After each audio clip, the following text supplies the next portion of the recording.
Salut à tous, c'est Steve Fishing BZH. C'est parti, je vais vous présenter le montage que j'utilise pour la pêche à la truite. Normalement c'est un petit bouchon comme ça, tout petit, vraiment tout petit. Il est vraiment tout petit et il passe partout en fait. Voilà, très effilé.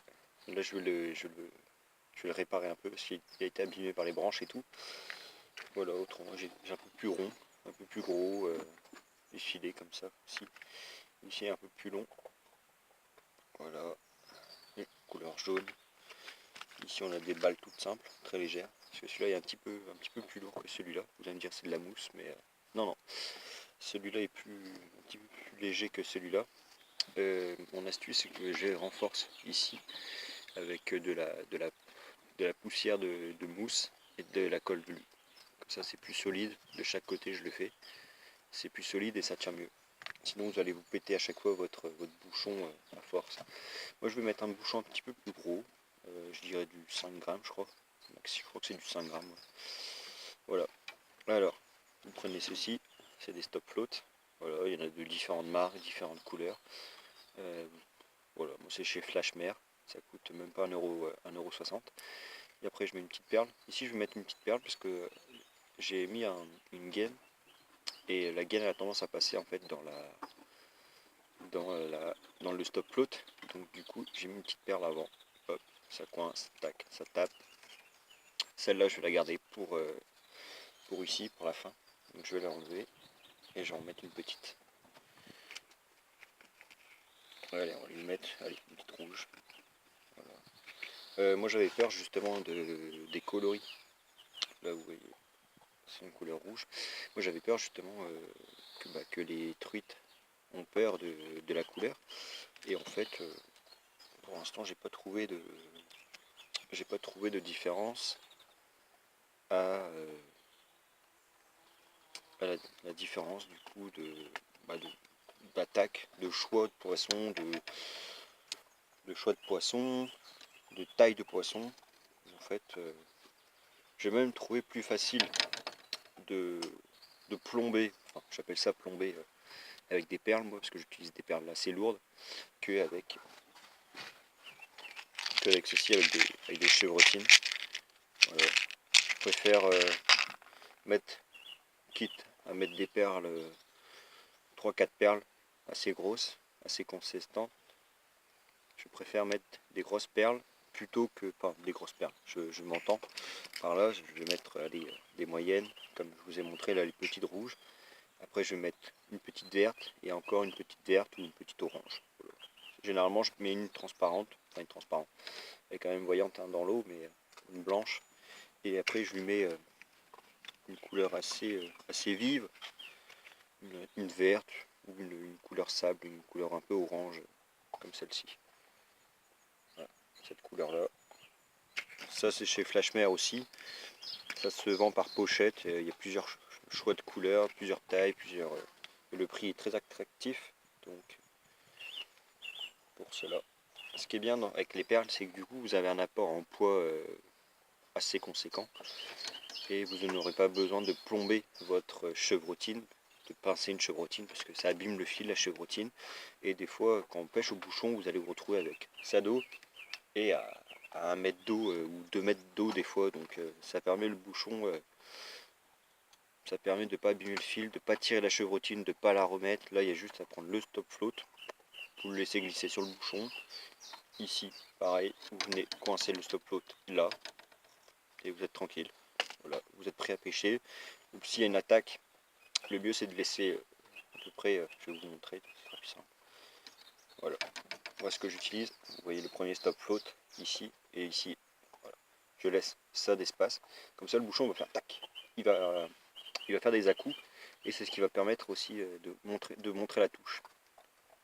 Sinon, quand vous avez une ligne droite, ça part après dans un talus où vous vous trouvez devant le talus, devant le virage, et où là il y a un bosquet d'herbe ou un talus que le poisson ne vous voit pas, c'est d'agrandir justement hop, votre bouchon, de le mettre ici et votre hameçon ici. Comme ça va permettre de voir le bouchon et de voir tac, le bouchon qui part d'un coup, et là vous pourrez flairer votre poisson.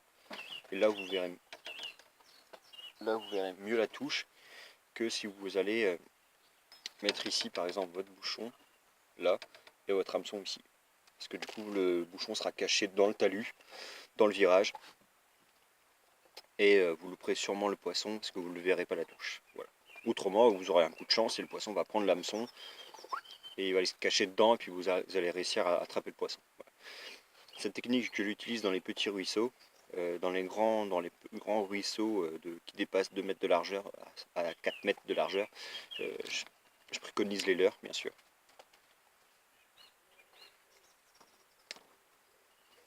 Mais moi, la taille, ils sont pas géantes, hein, mes truites que je pêche.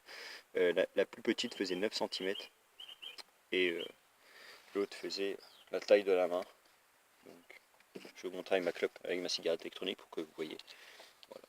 Elle faisait cette taille-là, quoi. La taille de la main. Voilà. Je vous la montre comme ça, ça fait. Voilà. Ça fait. Je crois que c'est 22 cm en Finistère pour la truite sauvage. Mais je trouve ça débile de tuer un poisson qui fait la taille de cette main, quoi. La taille d'une main. 22 cm, taille d'une main. Bon, on coupe ici, on coupe en bas, il n'y a plus rien à manger, donc c'est même pas la peine, autant les remettre à l'eau, puis voilà. Et voilà, le montage est fini. Voilà. Vous allez me dire peut-être que le bouchon est un peu gros. Je ferai peut-être une autre vidéo, puis que j'expliquerai du coup ce montage. Pour justement dire que si le bouchon est trop gros ou pas. Ici, j'en ai que une association de pêche m'a donné. Voilà. En fait, il y a une petite boucle ici qui est en cuivre. Je les ai pas encore essayé. Moi je préfère que le fil passe dans le bouchon que ça. J'essaierai et puis je vous ferai une vidéo pour vous dire si ça fonctionne mieux ou pas. Hop, voilà. Sinon j'utilise des numéros 8 en hameçon de chez VMC et puis ça c'en est aussi de chez VMC. Parce que VMC je les adore, ils rouillent pas. Ils rouillent pas, ils s'usent pas. Les nœuds tiennent bien dessus. J'ai pas beaucoup de loupés en poisson avec. Voilà. Et au prix qui sont vendus, c'est génial, ils sont français. Il n'y a rien d'autre à ajouter. Voilà. Voilà le montage fini. Un stop float, une perle, un petit bouchon de concession personnelle, de fait maison. Une perle, un stop float, 3 perles. Voilà. Si vous voyez que que la paille coule trop vite, vous retirez des perles, ça vous évite d'acheter des chevrotines. Bon, vous allez me dire, moi j'en ai besoin par chez moi parce que le courant est trop vif. Bien sûr, vous pouvez mettre de la chevrotine quand le courant est très très fort. Le mieux c'est de plomber son bouchon. Voilà, c'est de mettre une toute petite vis dans le bouchon. Ça plombe le bouchon, puis en même temps ça permet de le lancer plus loin. Là moi je vais garder en distance de lancer grâce au gros bouchon. Donc voilà, si bien je vais enlever le montage, hein, je vais tirer tout, puis je vais être au bord de l'eau, puis je vais changer de bouchon, je vais mettre un. J'adore moi celui-ci, cette forme là ils sont vraiment très bien, ils passent nickel dans l'eau. Sinon il y a les petites boules comme ça, j'adore, les petites balles, voilà, les petites boules. Voilà, tout simple. Voilà. Vous allez me dire, vous allez me poser peut-être la question où tu trouves la mousse. Je la récupère de la plage. Sur la plage en Finistère, des fois on trouve des gros blocs de mousse de couleur blanche en fait. Enfin ils seront de couleur jaune au-dessus, et en dessous ils seront de couleur blanche. Voilà. Ça vient en fait des bateaux échoués, des bateaux quoi. Des plaisanciers, des professionnels, enfin je sais pas d'où ça vient exactement, mais à vrai dire je me suis jamais posé la question. Donc, je sais, vous entendez le moulinet, vous allez vous dire qu'est-ce qu'il nous prépare. J'essaye de juste remettre bien mon fil. Voilà. Je vais vous parler vite fait du matériel. Voilà, le moulinet c'est un Mega Force. Voilà, Mega Force de 2005 A. Voilà, le ratio est génial. Bon, cette bobine est vieille, elle est vraiment vieille. Voilà. Voilà. C'est de chez Daiwa, il a dû me coûter 40 €. Infinity anti-reverse. J'ai rien à dire, hein, il est génial. J'ai jamais eu de problème, j'ai jamais envie à réparer. Le seul souci c'est voilà, c'est que ici du coup il faut graisser plus souvent. Au niveau d'ici je le graisse plus souvent. Ici je le graisse aussi. Bien sûr le baril est là. Le moulinet bah, je l'envoie se faire graisser. Ici au niveau de là je le fais graisser parce qu'il y a un axe en fait du pick-up. Il y a l'axe du pick-up qu'il faut graisser aussi. De chaque côté c'est mieux. Sinon la canne c'est une Crosscast de je sais plus que vraiment quelle taille que c'est. Total Ling 2,57 m. Donc voilà, elle est vraiment géniale, hein, 10 cm de plus que celle que j'avais avant, c'était une 2,40 m. Normalement cette canne est conçue pour le egging. Pour ceux qui ne savent pas ce que c'est la pêche au calamar. Donc elle a une puissance phénoménale. Voilà. Sa sensibilité, je peux pêcher de la truite jusqu'au au lieu de presque de 2 kg. J'ai sorti un lieu de 800 grammes. Donc vous voyez, une truite de 5 grammes à ouais, un bar de 2-3 kg, je pense que j'ai même pas peur, quoi. J'y vais sans problème, quoi. Elle me fait plus peur des fois cette canne que le poisson en lui-même, quoi. C'est quand on est sur un rocher qui dépasse de la surface de l'eau de 2 mètres, elle y va, quoi. Hop, je visse sans problème le poisson.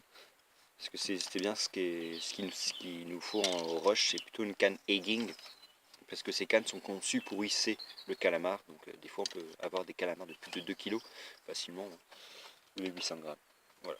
Voilà ce que j'ai à dire pour cette canne. Elle coûte 110 €, prix public dans tous les magasins qui la disposent. Achetez-la, elle est super. Voilà. La prochaine que je vais acheter, moi, c'est la Exceller de chez Daiwa aussi. Parce que je reste chez Daiwa, moi, pour les cannes, sont géniales. Celle-là, la particularité, c'est qu'elle ne rouille pas. Les anneaux ne rouillent pas. Enfin, je la rince toutes les sorties de pêche aussi. Donc voilà. Le moulinet, ouais, en tout, vous en avez pour 160 € à peu près, quoi, de matos.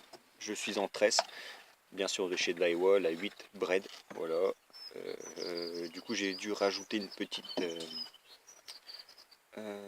Un petit joint au niveau de mon moulinet parce qu'il avait du mal à embobiner bien la tresse. Voilà. J'espère que cette vidéo vous a plu.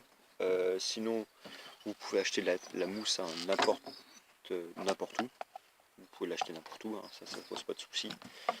Vous en trouvez généralement dans tous les magasins de bricolage. Sinon, si vous avez envie de vous les faire, si vous avez les moyens, bah, achetez-les, mais c'est mieux de les acheter, c'est mieux de les faire quand même. Moi, je trouve que c'est plus sympa quand même de les faire. Voilà pour cette vidéo du coup. Je vous dis merci d'avoir regardé cette vidéo et je m'excuse parce que là j'ai pas eu beaucoup de temps d'expédier mes vidéos sur internet, donc celle-là je la mets dans mon dossier et je vous l'enverrai un peu plus tard. Merci, salut à tous.